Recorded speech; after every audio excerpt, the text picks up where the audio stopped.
नमस्कार, आप देख रहे हैं द न्यूज पोस्ट। मैं हूं पंचम। झारखंड विधानसभा चुनाव को लेकर मतदान 20 नवंबर को संथाल परगना प्रमंडल के सभी 18 सीटों पर संपन्न हो गया। 23 नवंबर को मतगणना का कार्य शुरू होगा। चंद घंटे शेष हैं।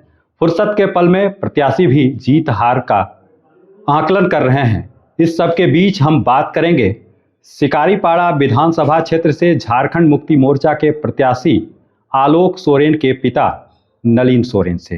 नलिन सोरेन की बात करें तो 7 टर्म तक शिकारीपाड़ा से विधायक बनने के बाद विगत लोकसभा चुनाव में पार्टी ने, संगठन ने इन्हें दुमका लोकसभा का प्रत्याशी बनाया और इन्होंने सफलता का परचम भी लहराया।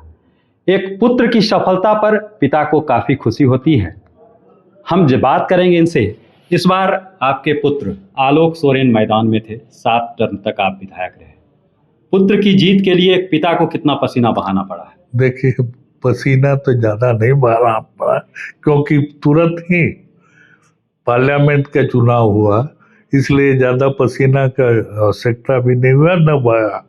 लेकिन जो जनता से संपर्क हुआ, उस संपर्क के आधार पर जो लोगों को बहुत ही खुशी है कि एक नौजवान कर्मठ युवा आलोक कुमार सोरेन को जो गुरुजी ने आशीर्वाद देके टिकट दिया, वो बहुत ही अच्छा हुआ कि इस क्षेत्र का प्रतिनिधित्व करेगा। मैंने 7 टर्म तक इस क्षेत्र का प्रतिनिधित्व किया और पूरा उम्मीद के साथ इस बार ये आलोक सोरेन जो है जीतेगा, निश्चित रूप से जीतेगा, उसमें कोई दो मत नहीं है। रुझान भी है और ज़्यादा युवा वर्ग जो है इसके आगे पीछे जो भी है उनके चुनाव में रणनीति तैयार करने में ज़्यादा युवा वर्ग ही आगे रहा। निश्चित रूप से अच्छा वोट मिलेगा। दादा, जब आप जनसंपर्क में थे, क्षेत्र भ्रमण के दौरान थे, तो मतदाताओं का जो रुझान उस समय आ रहा था, 5 वर्ष तक आपकी सरकार रही, कौन से ऐसे योजना रहे जो मतदाताओं के जुबान पे रही?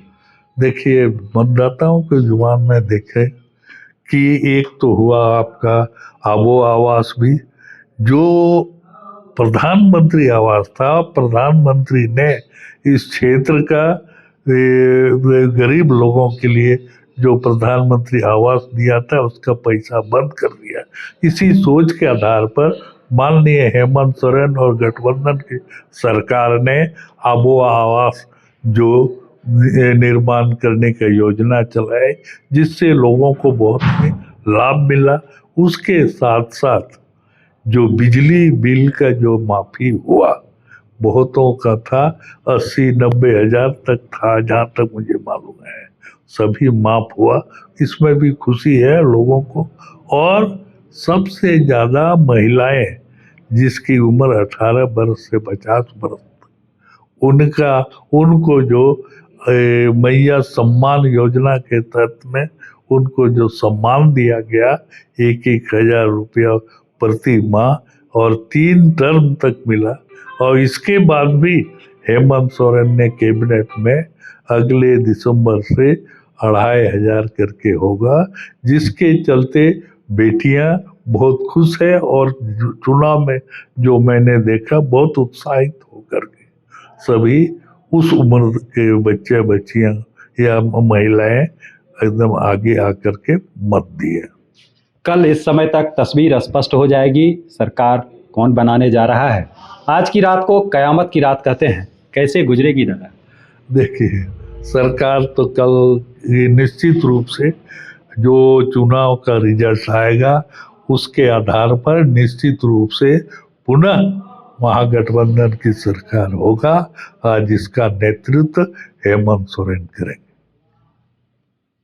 तो आप सुन रहे थे दुमका सांसद नलिन सोरेन को। आत्मविश्वास से लबरेज हैं। इन्होंने स्पष्ट कहा कि महज 24 घंटे के अंदर यह स्पष्ट हो जाएगी, या इनके नज़र में यह स्पष्ट है, एक बार फिर हेमंत सोरेन के नेतृत्व में झारखंड में सरकार का गठन होगा। द न्यूज़ पोस्ट के लिए दुमका से पंचम कुमार झा।